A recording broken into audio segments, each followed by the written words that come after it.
Good morning students. How are you? Today's topic is informal organization. आज का topic हमारा informal organization पे है. पिछले टॉपिक में हमने इसकी फीचर्स की थी.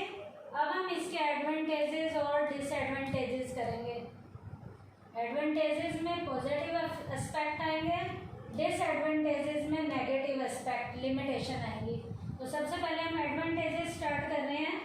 एडवांटेजेस में इसका फर्स्ट पॉइंट है faster speed. Faster speed informal organisation में, in informal organisation it prescribed lines of communication are not followed. बेटा यहाँ पर कम्युनिकेशन में क्या बोलना है क्या नहीं बोलना कुछ भी डिफाइन नहीं होता, अपनी मर्जी से कम्युनिकेट किया जाता है.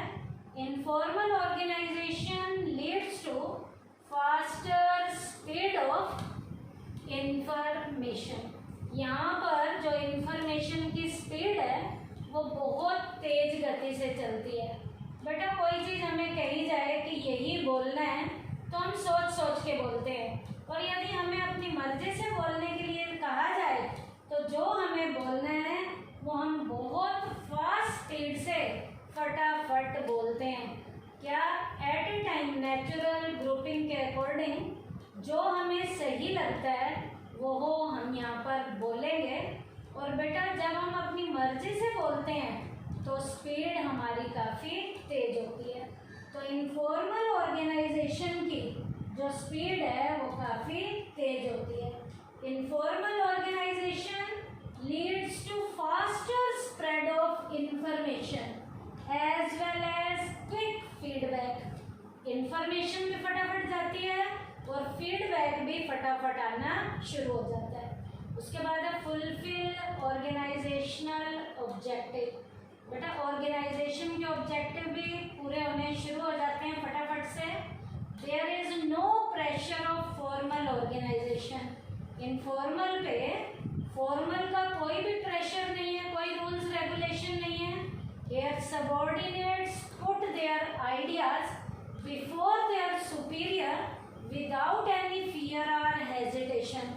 यहाँ बेटा सबॉर्डिनेट्स हमेशा अपने आइडियाज़ को अपने सुपीरियर के साथ बिना किसी फियर के और बिना किसी हेजिटेशन के शेयर करते हैं. तो जब सबॉर्डिनेट्स अपने आइडियाज़ अपने सुपीरियर के साथ बिना फियर और हेजिटेशन के शेयर करेंगे तो उनके आइडियाज़ यदि उनके बॉस को अच्छे लगते हैं तो वो यूनिट में अप्लाई भी किए जाते हैं, जिससे ऑर्गेनाइजेशनल जो ऑब्जेक्टिव हैं वो पूरे होने शुरू हो जाते हैं. Since problems are easily solve, यहाँ पर प्रॉब्लम फटाफट सॉल्व हो जाती हैं.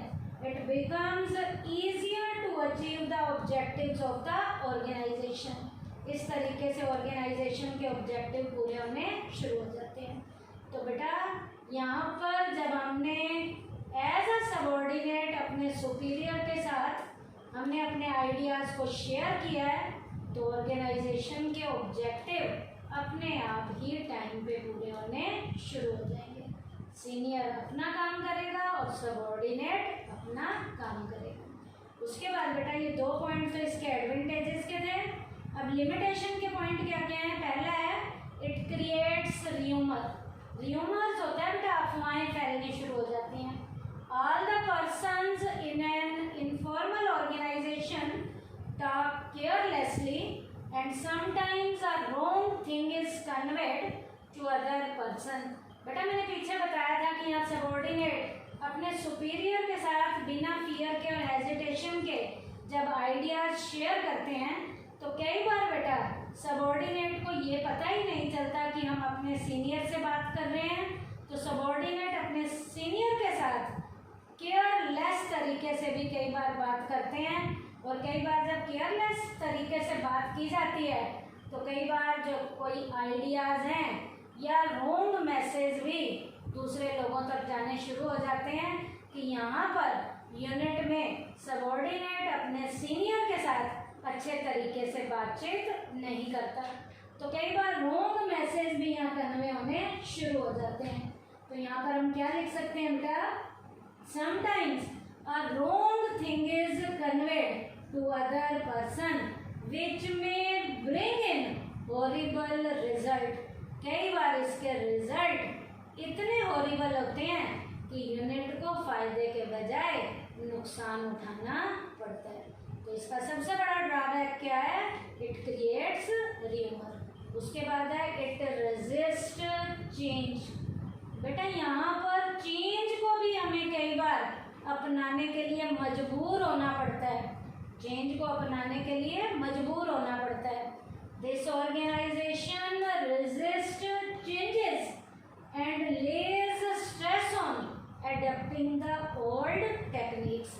यहाँ पर बेटा जब नेचुरल लेवल की कई बार ग्रुपिंग होती है तो नई तकनीक के अलावा कई बार हमें पुरानी तकनीक को भी यहाँ पर अपने अंदर अपनाना पड़ता है। तो जब चेंज को करने के लिए हम यहाँ पर मजबूर होते हैं तो एट ए टाइम चेंज करने से बेटा हमेशा फ़ायदा ही नहीं होता, एट ए टाइम चेंज करने से कई बार नुकसान भी होता है। कौन सी टेक्निक को अपनाने से, ओल्ड लेवल की टेक्निक को अपनाने से। उसके बाद है प्रेशर ऑफ ग्रुप नॉर्म्स। बेटा यहाँ पर कई बार ग्रुप नॉर्म्स के प्रेशर भी हमें झेलने पड़ते हैं। In this organization people are under pressure to observe group norms. यहाँ पर लोगों के ऊपर ग्रुप नॉर्म के प्रेशर होते हैं।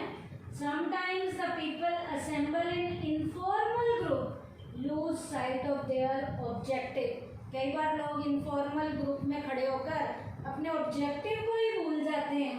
And all decide to oppose their superior unanimously. और कई बार वो अपने सुपीरियर के खिलाफ ही खड़े हो जाते हैं, उसे अपोज करना शुरू कर देते हैं। जब वो अपने सुपीरियर को अपोज करेंगे तो प्रोडक्शन पे इम्पैक्ट नेगेटिव आएगा।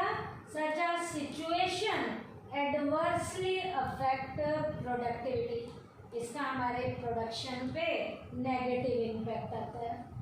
इन दिस कॉन्टेस्ट बेटा लास्ट में आप ये कह भी सकते हो, इट इज सेड दैट दोनों आपके हो चुके हैं, फॉर्मल और इनफॉर्मल हो चुके हैं, are necessary for any group action just as two blades are essential to make a pair of scissor work force. बेटा किसी भी कैंची से यदि हमने कपड़ा काटना है तो जैसे कैंची के दोनों जो हैं, जो उसके नोक हैं वो नुकीले होने जरूरी हैं, ऐसे ही बेटा किसी भी ऑर्गेनाइजेशन में यदि एक अच्छे ऑर्गेनाइजेशनल स्ट्रक्चर को अपनाना है तो दोनों स्ट्रक्चर बढ़िया होने चाहिए, फॉर्मल भी और इनफॉर्मल भी। पिछले टॉपिक में हमने फॉर्मल किया था, अब आज हमने इनफॉर्मल ऑर्गेनाइजेशन फिनिश किया है। इनफॉर्मल के हमने क्या क्या किए हैं, एडवांटेजेस और डिसएडवांटेजेस। एडवांटेजेस में 2 पॉइंट किए हैं, फास्टर स्पीड और फुलफिल ऑर्गेनाइजेशनल ऑब्जेक्टिव। और लिमिटेशन में बेटा हमने 3 पॉइंट किए हैं, क्या, इट क्रिएट र्यूमर्स, दूसरा इट रेजिस्ट चेंज और थर्ड था प्रेशर ऑफ ग्रुप नॉर्म्स।